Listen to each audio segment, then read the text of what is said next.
NASCAR offered a rung what you brung option for this year's exhibition all-star race, basically meaning teams would be allowed to cheat and could tweak NASCAR's next-gen car into whatever they wanted in an attempt to make the cars faster and race better. Here's why the teams shot down the idea. Hundreds of thousands, if not millions, could be spent on these illegal modifications, all for a race with a prize purse of $1 million. The cars would then be basically useless as described by Denny Hamlin. They'd be illegal and wouldn't be usable at any of the other tracks. In Denny's case, with 2311 Racing, that's 3 cars ready for the dumpster. Why I feel this is a slimy move on NASCAR's part? The next gen has struggled mightily to put up entertaining racing on short tracks. To me, it seems like NASCAR is trying to get the teams to do the testing for them. No, buddy, that's your job. It's not the team's fault. You didn't test this car enough before rollout. NASCAR off. Now, occasionally you're going to get stuck. It's nothing to get upset about. Don't go hurling your controller at the cat, because it might throw something back and it'll only escalate, and then, if there's really... Did you notice these things in Marvel movies? Number 1. In Avengers Infinity War, Thanos hits Black Panther so hard that even his suit couldn't store the kinetic energy, which is why it explodes when he hits the ground. It's nothing... Did anyone else notice the... It's nothing personal.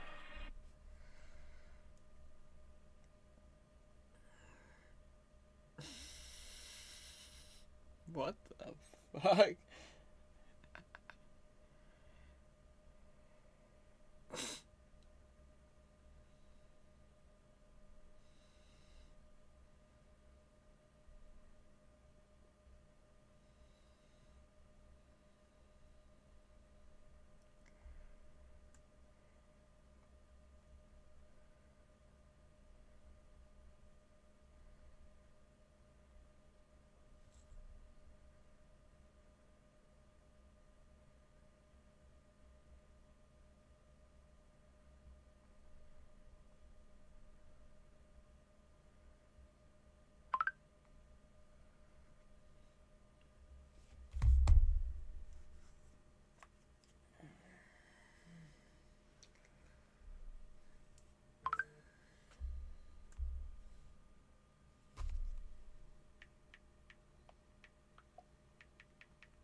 Let's look at this.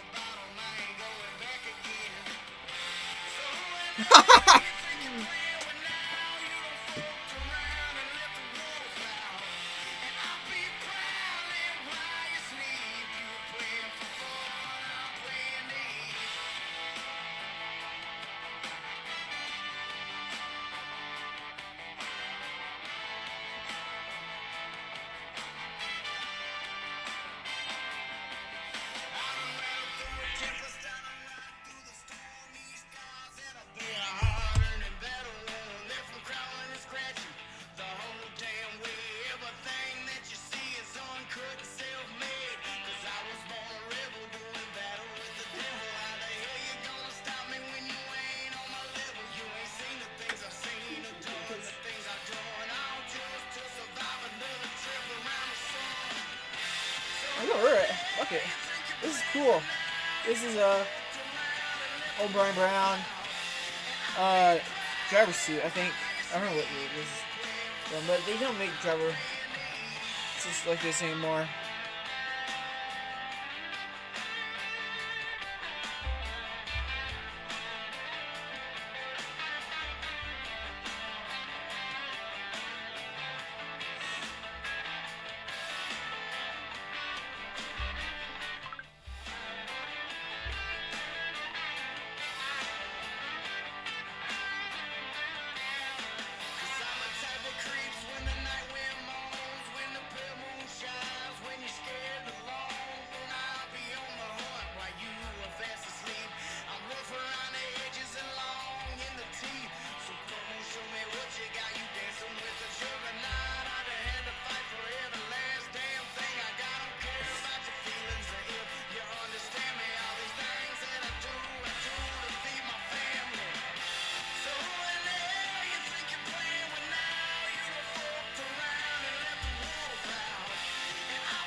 feel like a fucking dweeb.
Hey, bud.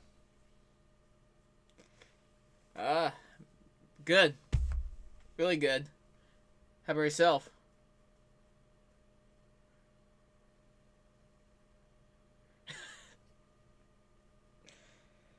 Hey, well, that's good. Honestly, down here, you you don't have AC? Fuck. That'd be hell.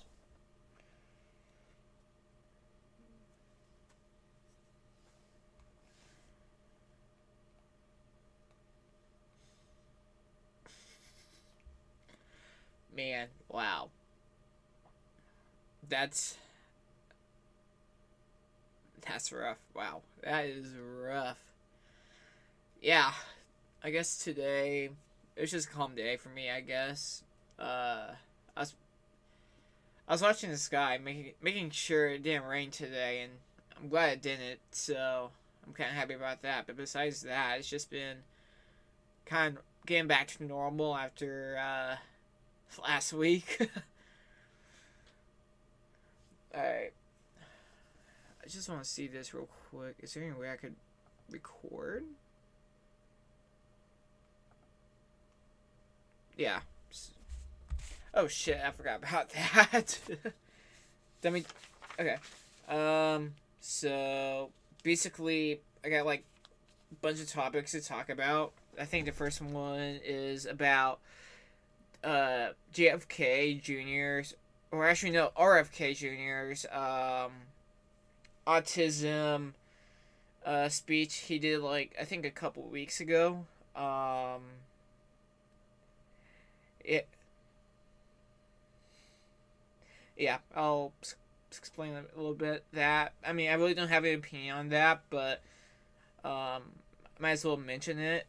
Then next topic is just basically stupidity. In my opinion, Democrats are calling for Trump's impeachment. If that goes as planned for the Democrats, that'll be Trump's third impeachment. I think that'll make him the most impeached president in United States history.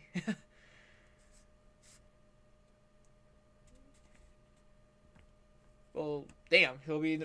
I think no one's gonna catch him then. Then third, I'm going back local, politic wise. May 13th in Omaha, we got the Omaha mayor election. Gene Stother versus Don Ewing. I think it's gonna be a very tight battle. It's gonna be interesting. We'll talk about it a little bit more. And then we got some early midterm battle heating up, and it's. Do you remember Dan Osborne?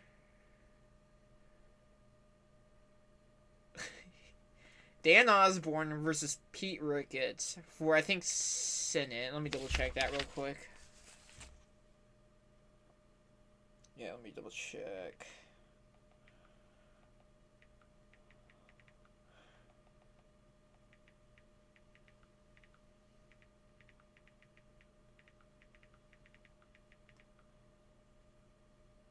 Yeah, Senate. I'm gonna make a note about that real quick. Since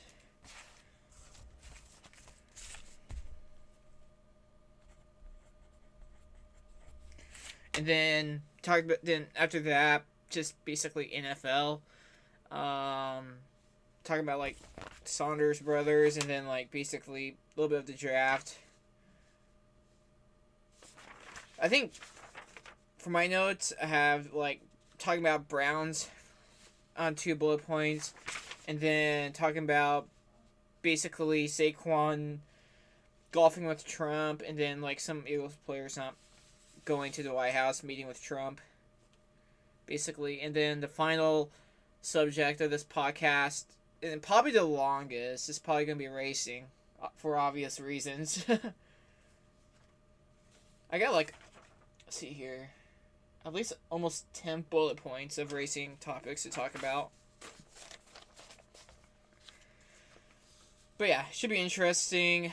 And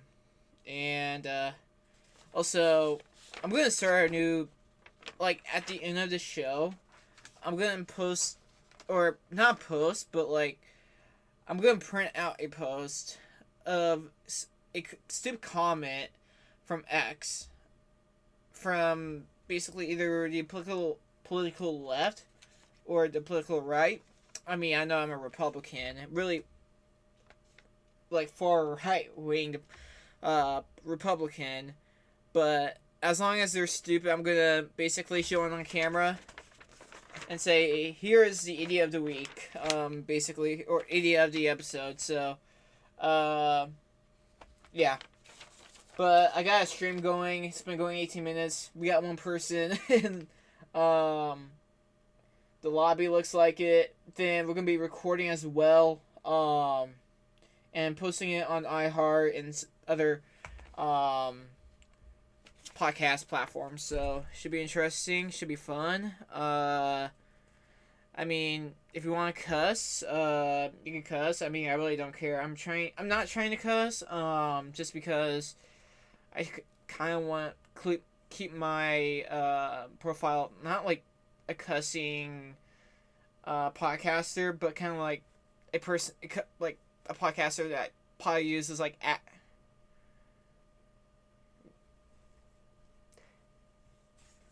yeah, and yeah, basically just try to have fun, make fun of politics a little bit, and yeah, let's go for it. Okay, so I'm gonna start recording.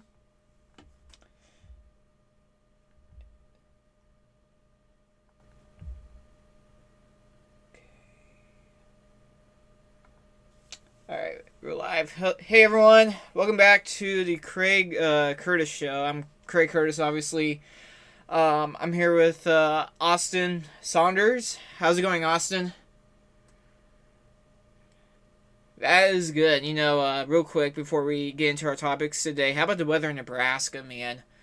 I think this is the best weather we had all year long so far, and it's going to get better and better when the weeks continue going on, and can't believe it's already May already.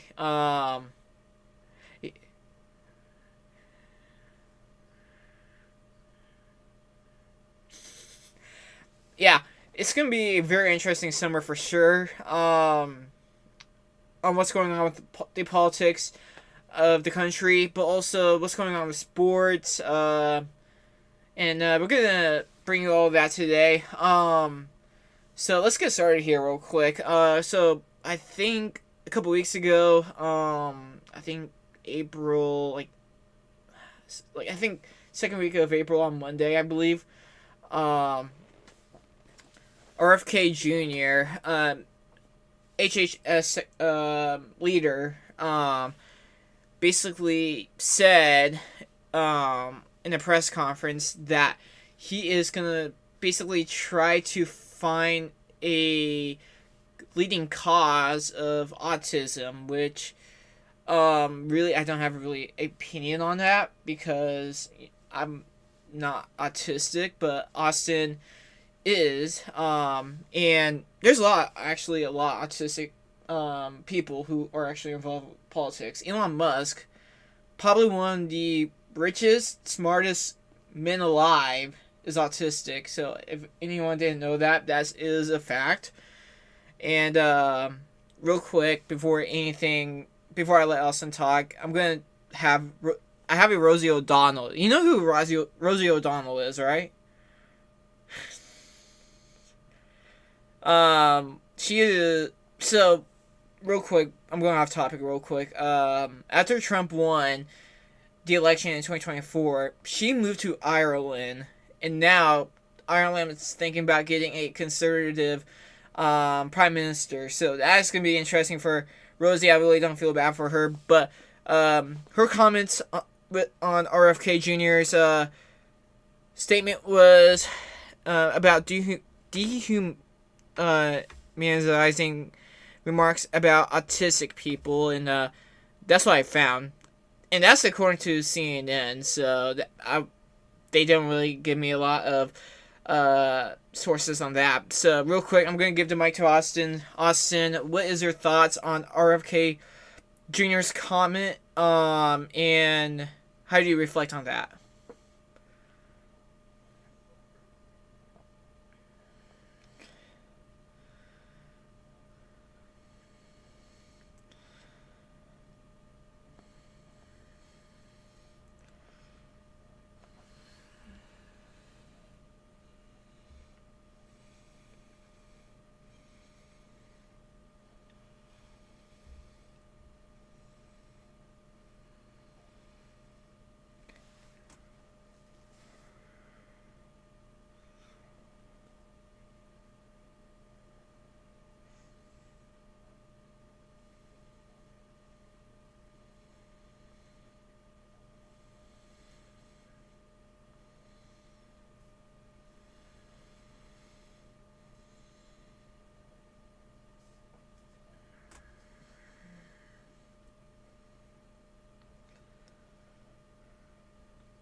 To fix learning disabilities and trying to find the root cause for them are two completely different things, and we don't even know how to fix it. So I feel like we should focus on that first before trying to find out what the root cause is. But I'm not a politician, so I don't make decisions. Also, you're not Candy as well. Yeah. Yeah, the Candy family overall is just a really controversial family. And also the Trump family as well. So, I mean, it was. I mean, again, I really don't have an opinion on this just because I'm not part of that spectrum. And I guess really politics are going to talk about politics. Politicians, should I say, will talk about politicians stuff. And you know, again, don't have an opinion on this. It's just sometimes I wish people think before they talk, and yeah, it's just, man, I don't know. Anywho, not really big news, I guess, because I just saw an article on X that saying that the top leading Democrat in Senate is trying to push, I think, 7 articles of impeachment towards Donald Trump.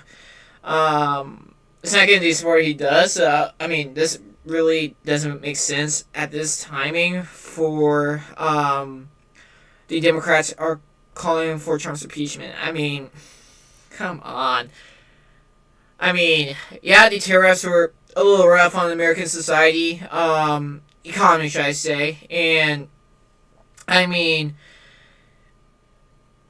we're getting back to normal. After that, I mean, I'm still disbelief that there are Americans out there who are basically like we're trying to make equal trade, and I guess some Americans don't want that. So I don't know, man. I'm totally brain broken about this topic.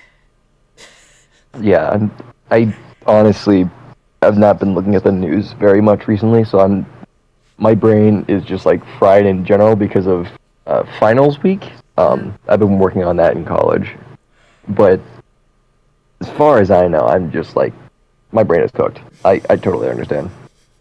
I mean, I understand what the tariffs are for. I'm going to switch topics real quick. I haven't. Yeah, go ahead. This was on my script, but I guess it's something that I want to talk about a little bit since earlier in April we were talking about this with my family and some of my coworkers about this. It's the tariffs, and I feel like I'm the only one in my family that supports the tariffs. That is because I feel like since I mean, before Donald Trump, I feel like trade was equal in from 2017 2021, and we had basically we were living in a really good economy. Me and Austin weren't old enough to basically purchase like any groceries or like we could buy products and stuff like that, like toys and stuff, video games, stuff like that. And they were cheaper back then, obviously. And when COVID hit, that kind of screwed everything up, and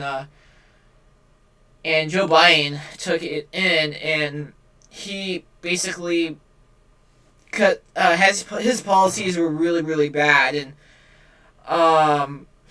kind of ruined American economy for a little bit. I mean, gas was high, and then when years continue, like 2022, 2023, and now 2024,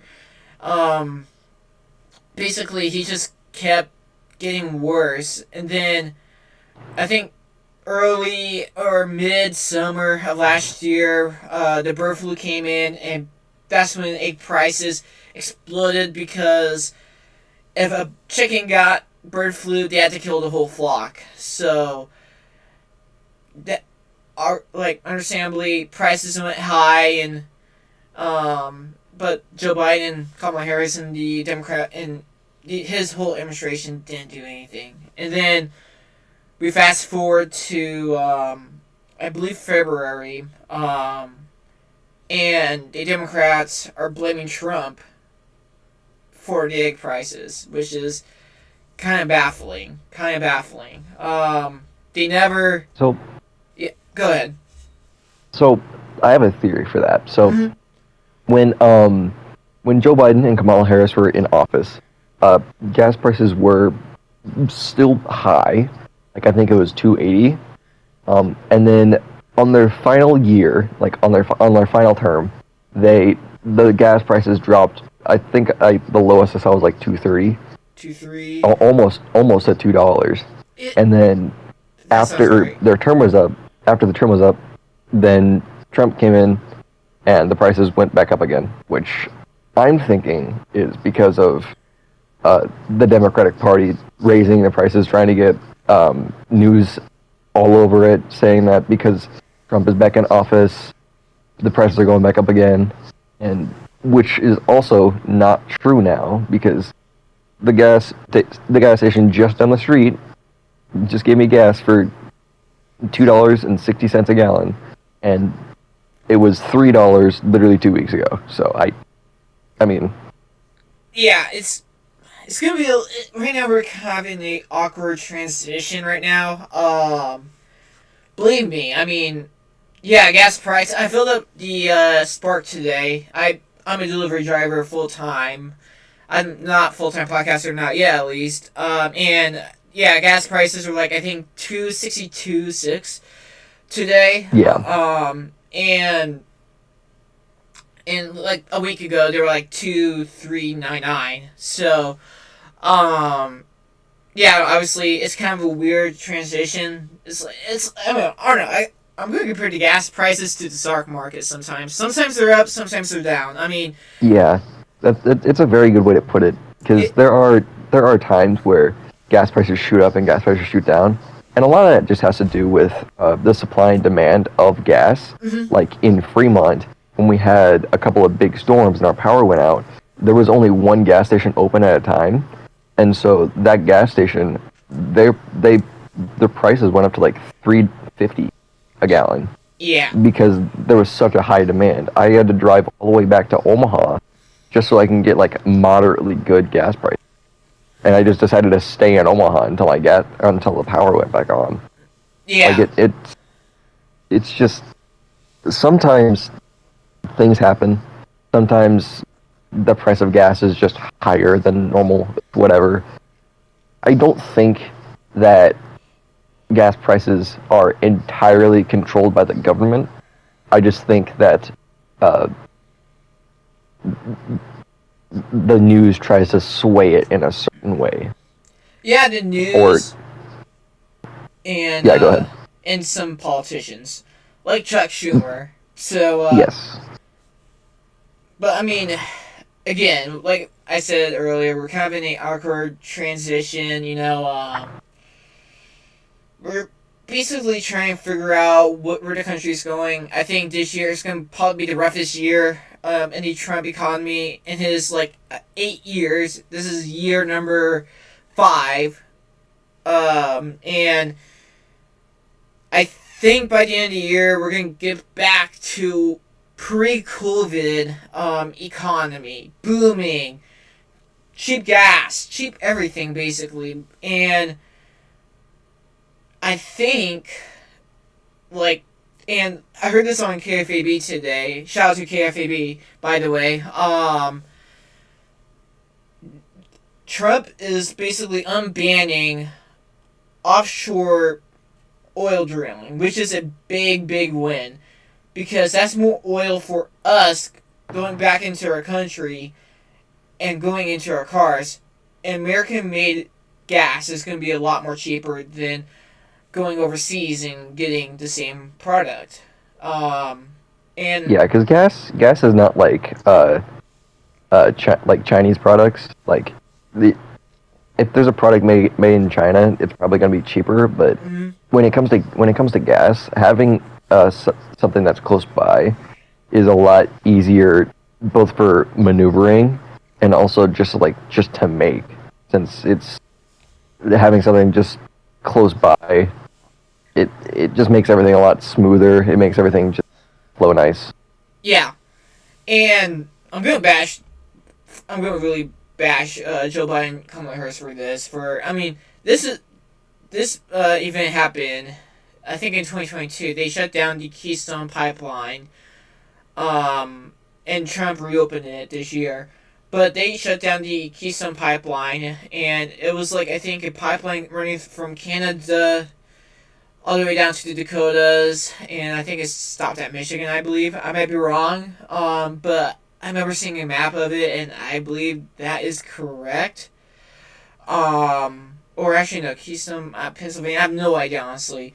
All I know is that it runs through Canada, and yeah, they decided to shut it down, and that's when basically gas prices went up, and yeah, I wasn't too happy about that, but anyways, what do the tariffs have to do with this? So, I guess a good example for tariffs is, I'm going to use my diecast as an example. Let's do it. So, the company I ordered diecast from, Circle B Diecast, shout out to them as well, not a sponsor, they basically, raised their rates when diecast from, like, I think $85 to $94. Not a really big difference, but it's noticeable. And you know, they're trying to delay it so the United States and China could get an agreement in. And yeah, but man, is it me or the country starting with C are being a pain in the ass? It may be. They might be a little bit. I mean, first, I'm going to talk about Canada real quick. So Canada imposed a 220% tariff on dairy products coming to them from the United States. 220% tariff. That was during the Biden-Harris administration. They didn't do anything. They slapped him with a 10% tariff on some bullshit.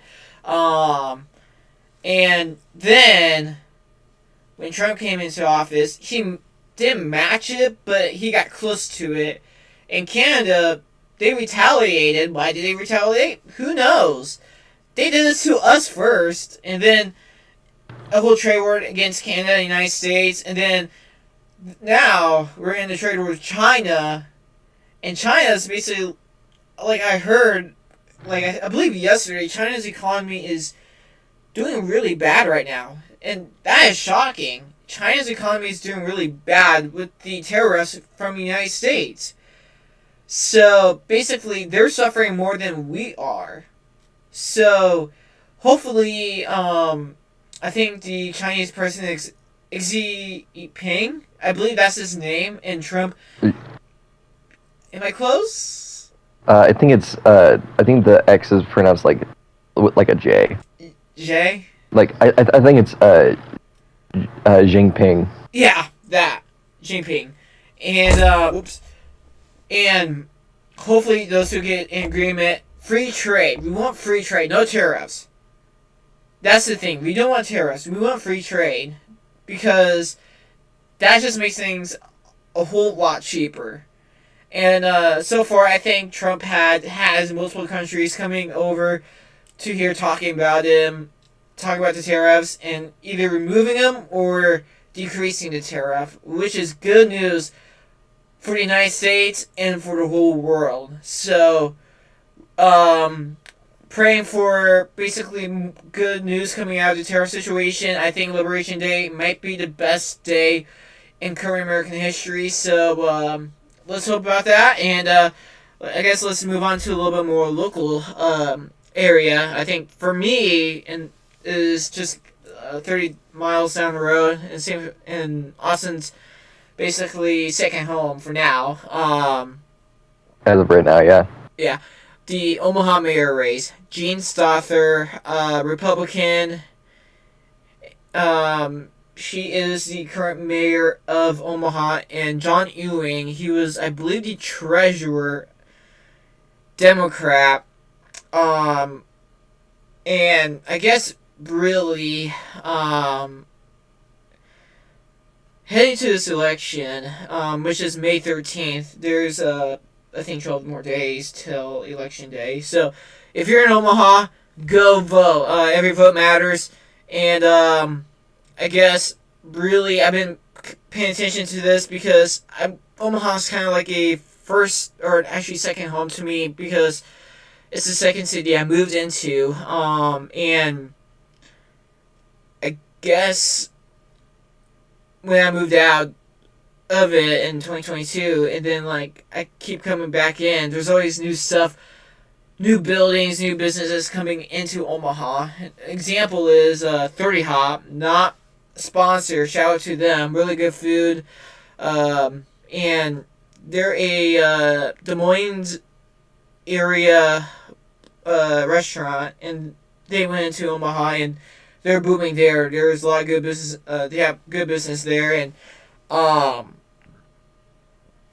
I think that's a good example of a good economy in Omaha. I think this is what I said to my parents and my grandparents and my aunts and everyone. If you live in Omaha and you like how everything's going in Omaha, you vote Gene Stother. But if you want to change, if you don't like how things are going in Omaha, vote John Ewing.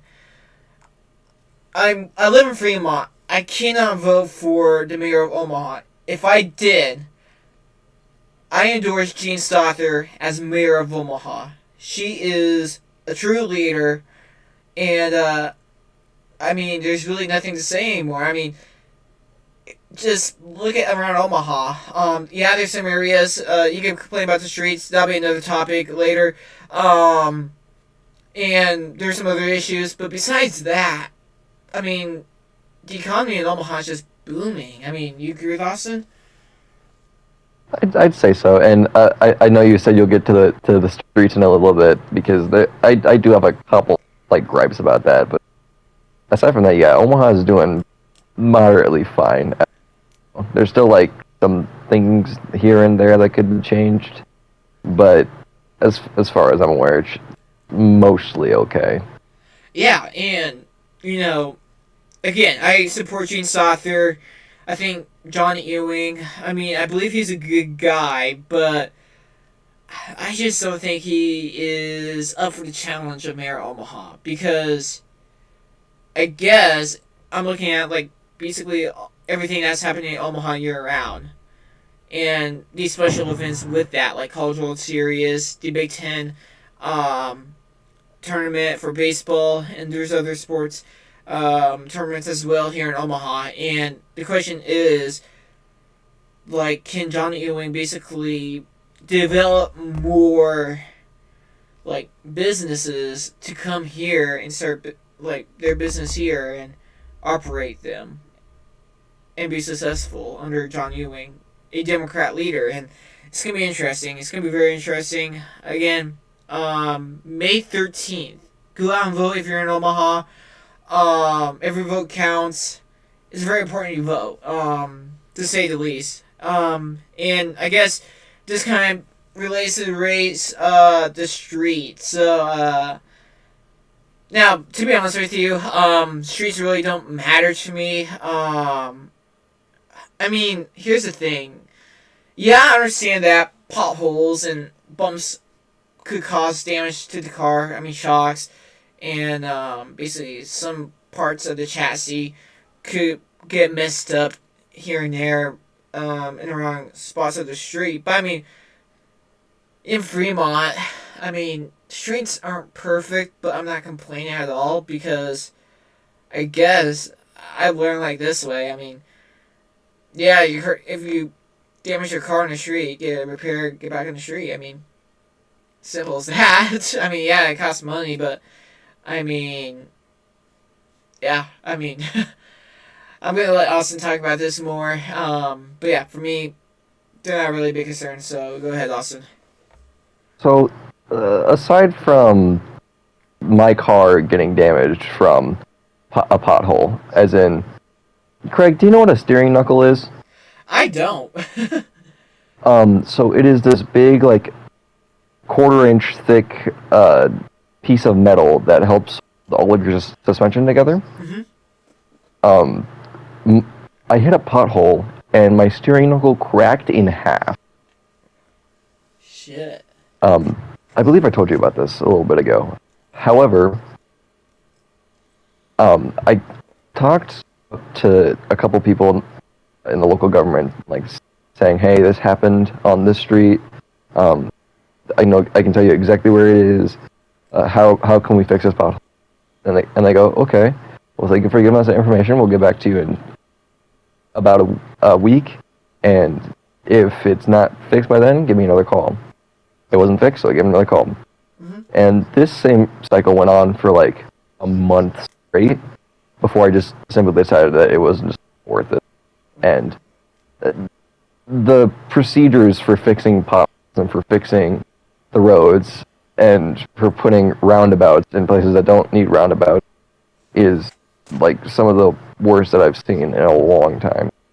Yeah. Like it on the street I have at home in Omaha, the street I live on, it has 4 roundabouts. 4 on one street.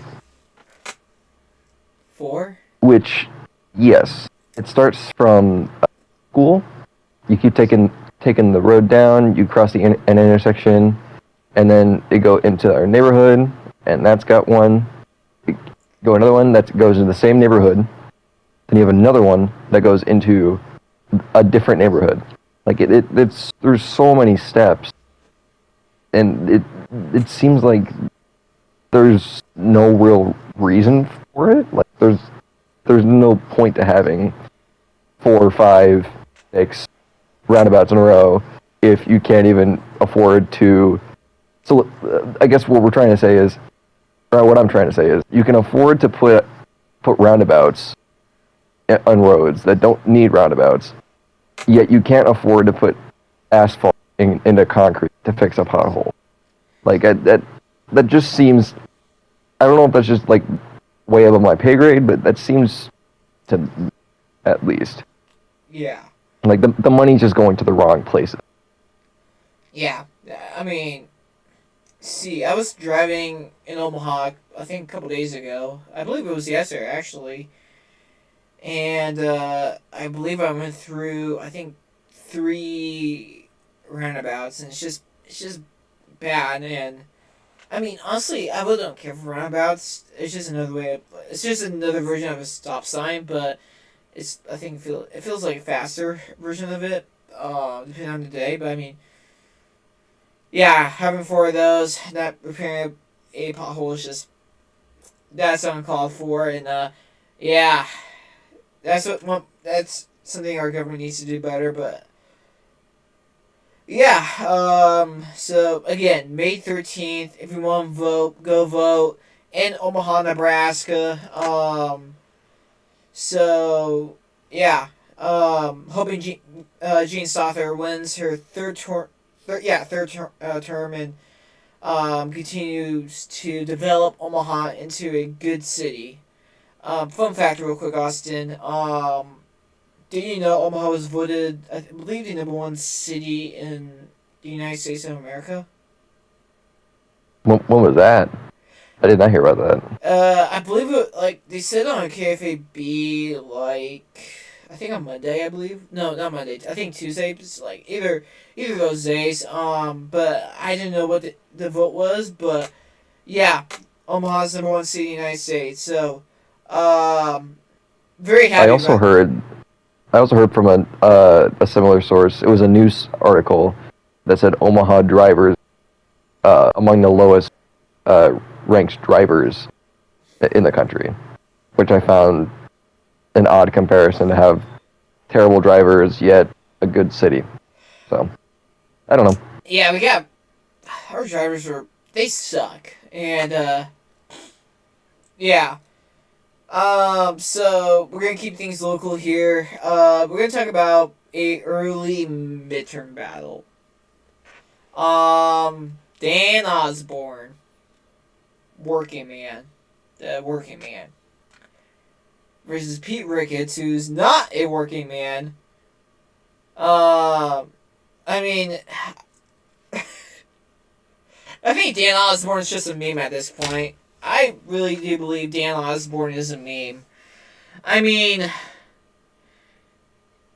if you had the money to do a campaign or put an ad out, and that ad is a freaking song talking about why you should vote for Dan Osborne.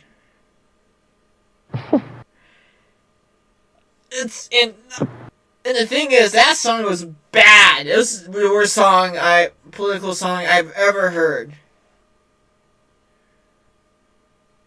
Okay, on the scale from SpongeBob's fun song to that one apology song with the ukulele, how bad was it?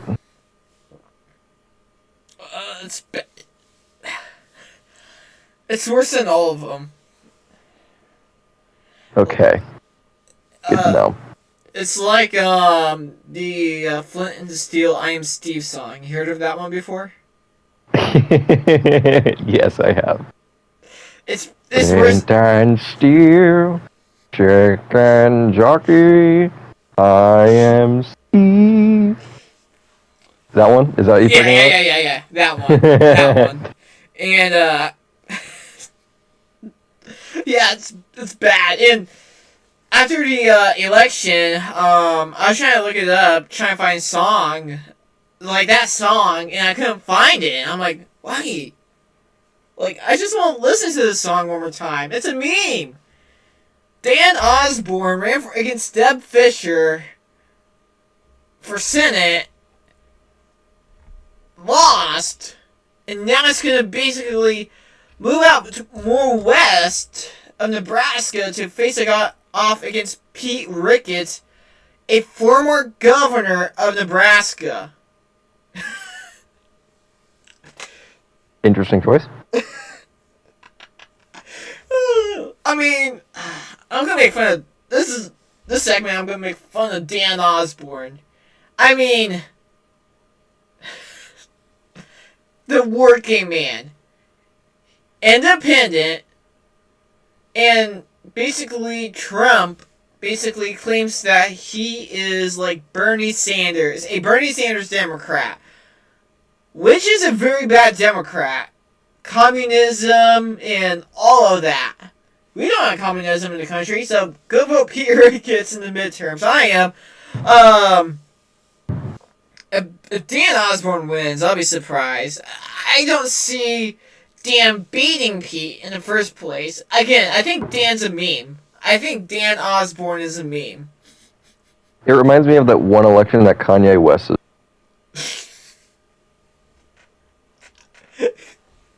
Comparing Kanye West and Dan Osborne is... I know it's vile, but I mean, you can see the similarities there, can't you? Yeah. And real quick, if Dan Osborne is somehow listening to this podcast, contact me. I want to interview you. I want to know why on earth you decided to run against Pete Ricketts, a former governor of Nebraska who was pretty well liked. And want to give his thoughts. And real quick, Dan, if you are listening, if you somehow go into this podcast and listen, go to my Twitter page at Curtis Kraig 10. That is my username. DM me. If you want a interview on the Kraig Curtis show, that'll be a very, very interesting topic. And I guess Austin, will you be likely to join the interview? Well, it depends. I'm a very busy man anymore. Yeah. If the time is right, yeah, probably.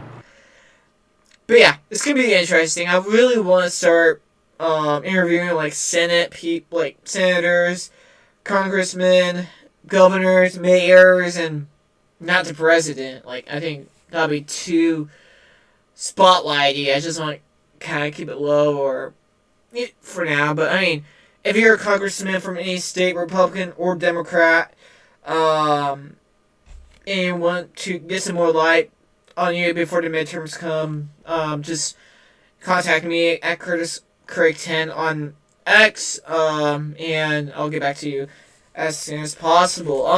So that being said, time to talk about a little bit of NFL draft. Did you watch the NFL draft this past weekend? Only a little bit of it. I didn't pay too much attention to it, unfortunately. You heard about the Sanders brothers? I did hear about the Sanders brothers. I mean, how can I not? I am a Sanders. That will be very interesting. So, Shadir was basically projected to be a top 5 player in the NFL draft. Mm-hmm.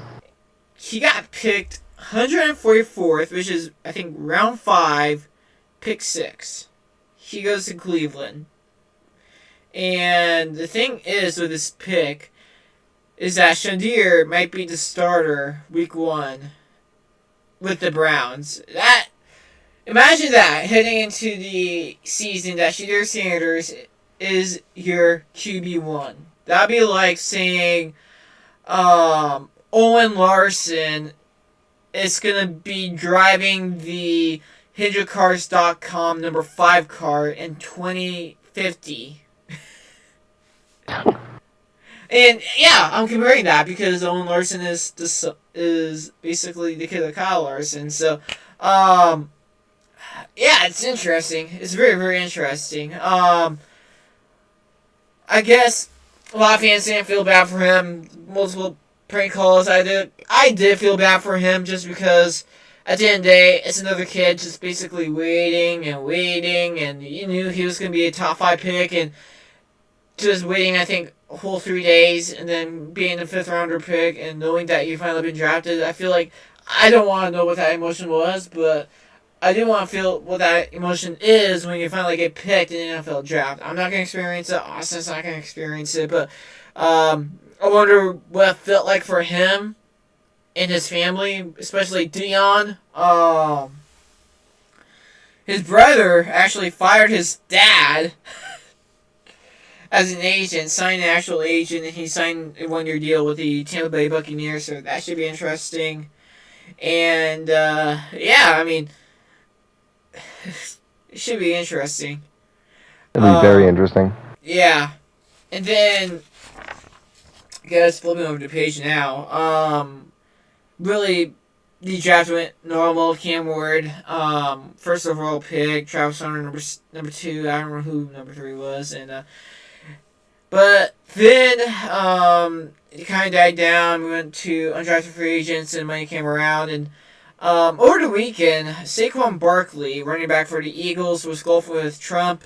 And, you know, dudes golfing with dudes, basically. No problem with that. And then Monday, when the Eagles are visiting the White House, notable players like Jalen Hurts, MVP, Super Bowl QB, A.J. Brown, Devontae Smith, wide receivers 1 and 2, and other big names from the defense didn't show up to the White House to celebrate their Super Bowl win with President Donald Trump. Real quick, if Joe Biden asked me to visit him in the White House, I would visit him to the White House. It's an honor to basically be with the President of the United States. You have to, if you want to, like, basically, like, I'm gonna rephrase this real quick.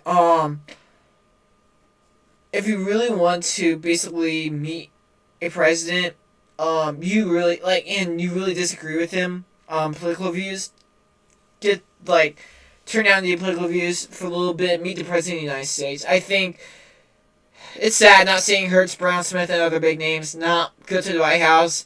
I mean, again, if I had the opportunity to meet Joe Biden, if I had, I would definitely meet him. I mean, it's the President of the freaking United States of America you're talking about here.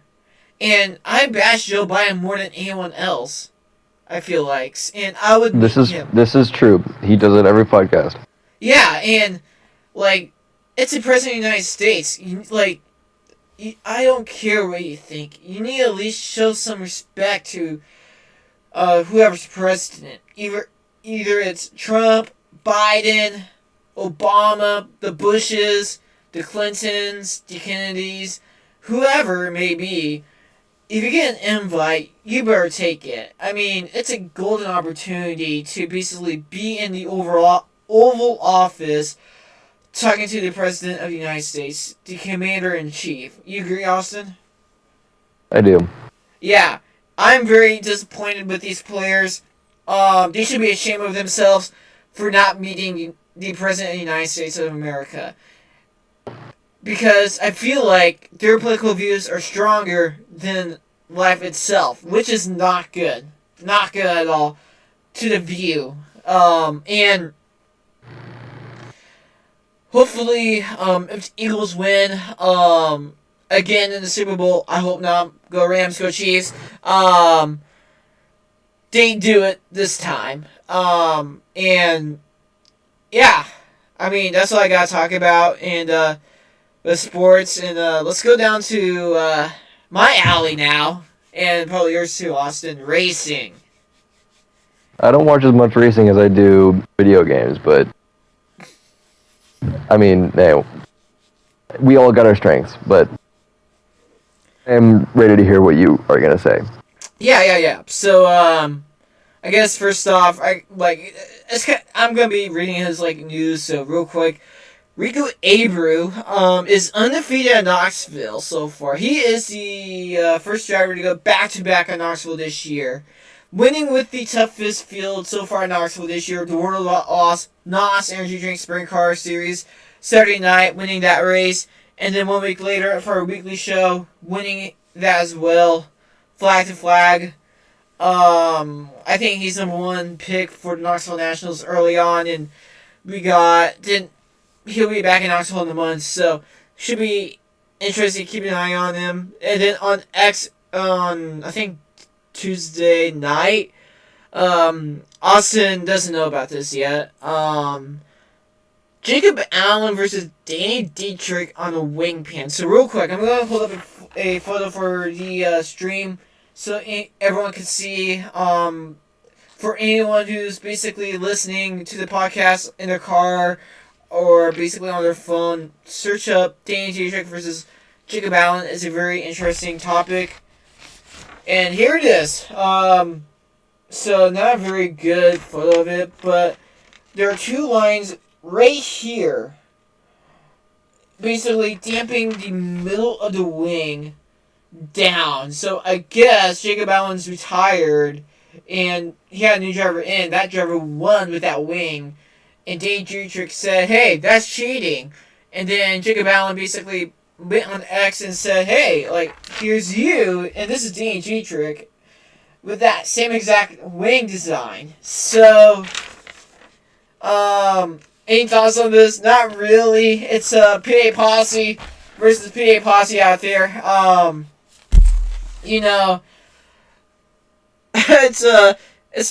It's actually pretty entertaining.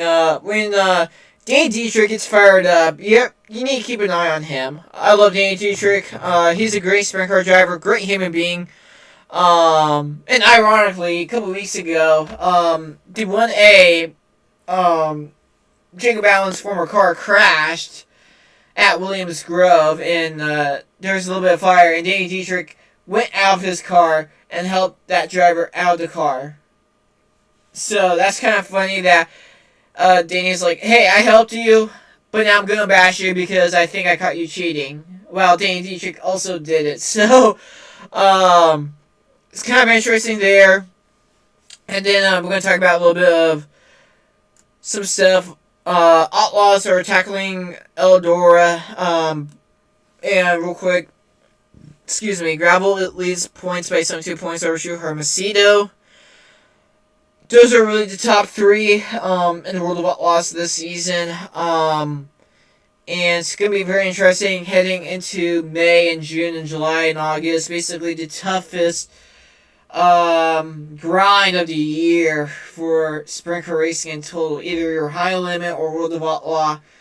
Because you're going from PA to the Midwest basically constantly. And you're trying to basically focus on the big money events. 3 events I'm keeping an eye on this year is the Houston Tussle and the High Bank Nationals. They're based on putting them into one event. The Kings Royal in July, and then the granddaddy of all, and I'll be there. I'll probably not be recording podcast, the Knoxville Nationals. And basically, those 3 races are going to be the biggest 3 races of the year to keep an eye on. I think sprint car racing is probably at the best it has ever been in years. With drivers like Christopher Bell, Kyle Larson. We got a NASCAR driver coming over that never ran a sprint car before. Before Vegas, Ty Gibbs. He might not be running big races this year, but it's going to be very interesting seeing what these drivers are able to do behind these 900 horsepower beasts. And then, I guess, let's talk about High Limit real quick since we're in the dirt track conversation. High Limit raced at Texas early this evening. Brent Marks winning the race then, so congrats to the Myerstown Missile on winning that. And I think he's just good at Texas overall, so he's probably going to win there on Saturday night anyways. And also NASCAR's at Texas as well. Real quick, High Limit points. Brad Sweet leads High Limit points over Sunshine, Tyler Courtney, and Aaron Reitzel by 42 points. I bet that point lead probably expanded a little bit after his second place finish tonight at Texas, so it's going to be very interesting. I guess we're going to get into some kind of like a debate now. Is Donnie Schatz the 10-time World of Outlaw champ, 11-time Knoxville Nationals champ in his prime still? I mean, it's really tough to say this. I mean, Donnie Schatz and the new era of racers are completely different. They're like lopsided. Donnie Schatz is kind of like the guy who basically paces down low and rips the berm every single racetrack no matter where it is. While the younger generation, like Kyle Larson, Carson Macedo, Corey Day, Anthony Macri, Gio Scelzi, they're ripping the cushion like it's last lap after lap after lap, how it should be. And I say Donnie Schatz isn't in his prime anymore, but he's still competitive. And I believe Donnie Schatz is going to get at least a couple wins this year. Again, Donnie Schatz has a new motor underneath the hood, replacing that Ford with a Chevy. So it's going to be a little bit before he gets back in victory lane. But when he does, I feel like it's going to be a big one. He has a good shot at Eldora. He won the Kings Royal there a couple years ago. He finished second there last year. So I'm going to keep my eye on the 20 Start Racing number 15 of Donnie Schatz. So, and then let's go really quick into NASCAR.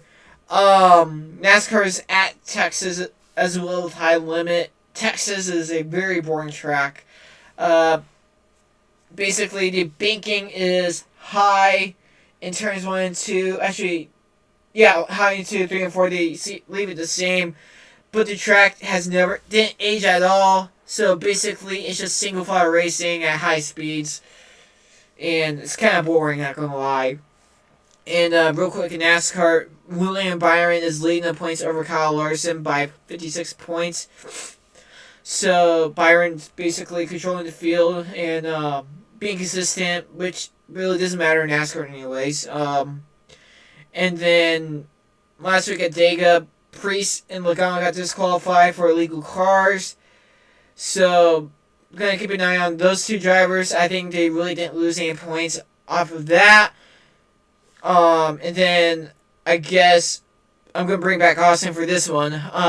What is wrong with Cup racing in this day and age? So if you guys don't know about NASCAR Cup racing, NASCAR has the Gen 7 cars in full effect. Basically kind of replicating a V8 supercar and a GT3 car had a baby, basically. Is the best way to describe it. One lug nut wheels, a underbody underneath the stock car, but that same V8 is still humming, but I mean, yeah, I'm gonna suggest an idea after Austin. If Austin wants to give a thought on this. So Austin, have you watched any NASCAR racing lately? I think I watched, aside from the dirt or sprint car races I've watched with you, I haven't been watching like any racing. No, although I've heard a lot of things have been kind of wishy-washy. I don't know what specifically. I've just heard that it's not the greatest time for NASCAR at the moment. Yeah, NASCAR has fallen off the cliff. That is for sure. So, real quick, NASCAR is running from 450 horsepower to 650 horsepower.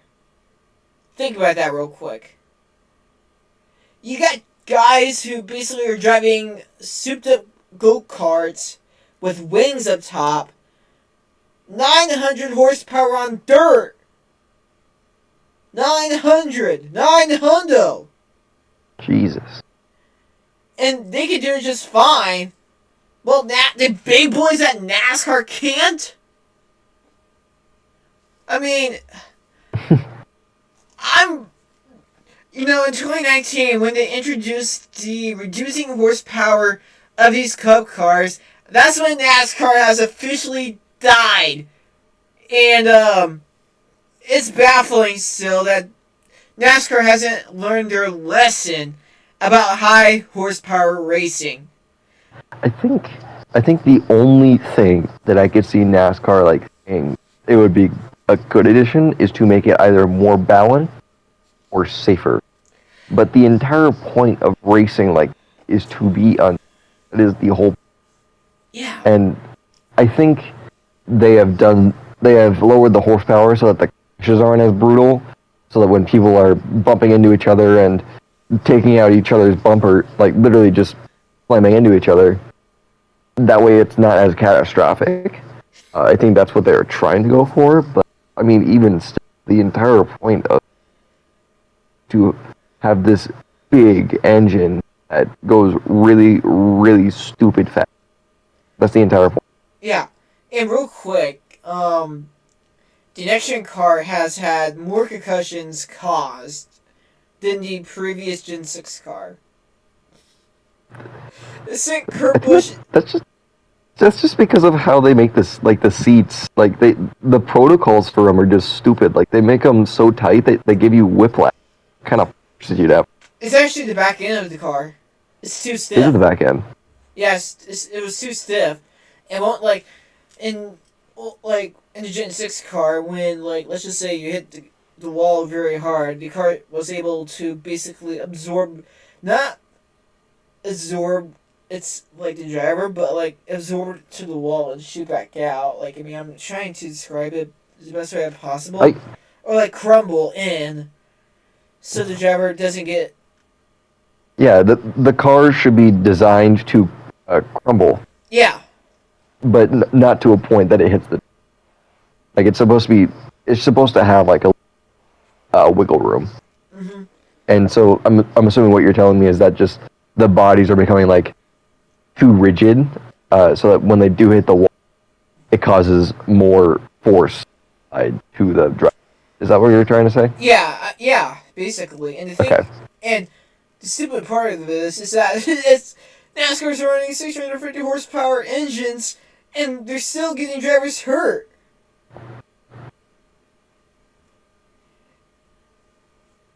That's beyond me. That's beyond my pay grade. So, I'm going to make this an offer to NASCAR to make their stock cars great again. Remove the underbody. Get rid of that. That causes most of your flips. Now, your race engineer that was on the Stable of Tar on YouTube on Monday basically said, oh, the grass of this car basically collide with this car mid-air, go up. If it happened with the last generation car, that wouldn't happen. In that same scenario. That car was just spun out and kept going. But no! The underbody basically is like a plywood in the wind. When it goes, it goes. So, get rid of that. Get rid of the diffuser. That piece of the car is junk. It's just basically creating a bubble behind the car. So if a car gets close to it, it pushes the car in front of you more. And that it just doesn't make sense to me. And then for the wheels, put those 5-bad boy lug nuts back on. Because if one of those lug nuts falls off, at least 4 of the rest are still on. The car's gonna be vibrating, but it's doable. And then bring the horsepower back up to 900 horsepower. I mean, these drivers are bitches. I mean, it's really hard to describe.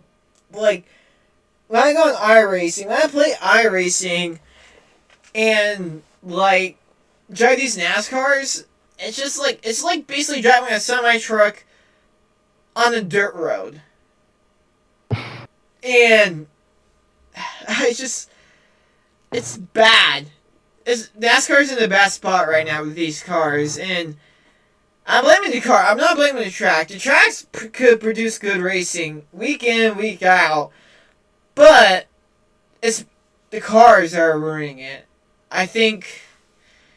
And that's why I really don't watch NASCAR anymore. Is that just because really, it's not racing anymore. I mean, I still collect diecast and all that stuff, but I mean, it's just not racing anymore. It's more of a circus. I mean, when I went to NASCAR in 2016, my first race at Kansas, that race was awesome. You know, drivers are going 200 miles an hour down the back straightaway. Now, NASCAR is not even going 180 miles an hour down the back straightaway at Kansas. I actually have a counter argument to. Go ahead. So, I think keeping the diffuser and keeping the under tray is a good thing for dynamics. It makes the car measure down the straights. However, I think they could learn a thing or two. Have you ever seen 24-hour racing, on SPA and Nürburgring? Have you ever seen those? Yeah, like Le Mans, Daytona. Yeah. Yeah. So a lot of those cars, they have this little wing in the dead center of the car that goes from the hood all the way to the rear wing, and that helps stabilize the car when it's taking turns, or just so that it doesn't roll. I think if NASCAR were to add that, it would make it, one, harder to, and two, it would also give you a lot more stability throughout the straights. That way you can add more horsepower, and it would still be safer. I mean, the thing is, though, is that NASCAR, I mean, it's basically heavy stock cars going around, tracks like Kansas and Las Vegas, and the point is throttle control, making sure your wheels don't spin, and basically when the tires start wearing down, and you're basically trying to survive, it's basically like an ice rink out there, trying to survive the remaining laps. without basically spinning your car out or losing traction. I mean, that's what NASCAR used to be. And honestly, I kind of enjoy it like that. I mean, I like your idea, Austin. I do. But I kind of want back in the driver's hands on grip, throttle control, smooth on the steering wheel, and basically just be good at on pace, no matter what stages of the tires or the car is. And also, Cup cars really don't race a lot of road course racing, and the wings you're talking about, I think I'm kind of what you're talking about. I'm not sure. Like what we see on the prototypes. I'm guessing. Yes, I think. Yeah, I think so. Yeah, and the thing is, with those type of wings, or like a fin, basically, I think they're more of a fin since they're kind of like diagonal with the car. I don't know where they put it with NASCAR. I think it'll just make it look weird. But I like your idea. I think NASCAR could look into it, but yeah, I have no idea. But no, I think There's a lot of things. There's a lot of things that could be fixed. I think they're focusing on the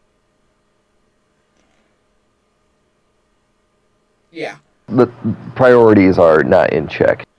That definitely, and I have no idea what NASCAR is going to do in the next couple of years. I know the All-Star race this year, teams are going to basically be cheating, so that should be interesting.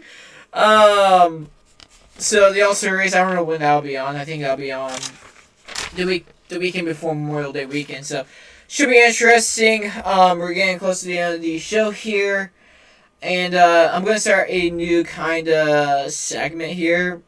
And this segment's called Dumbasses of the Week. Like that name, Austin? I do like that name a lot. Okay. So, to get this award, you generally have to be a dumbass. Basically, proving that you don't know what you're talking about, or basically,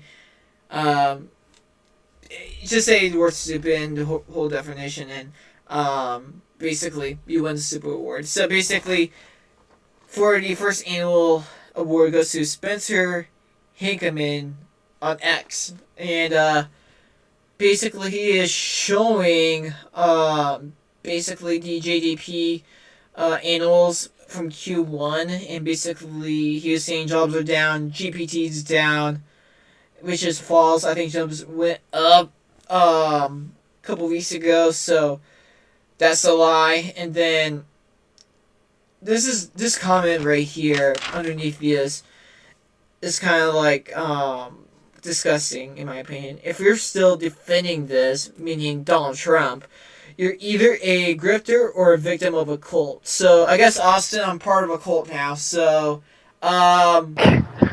What? yeah! Wait.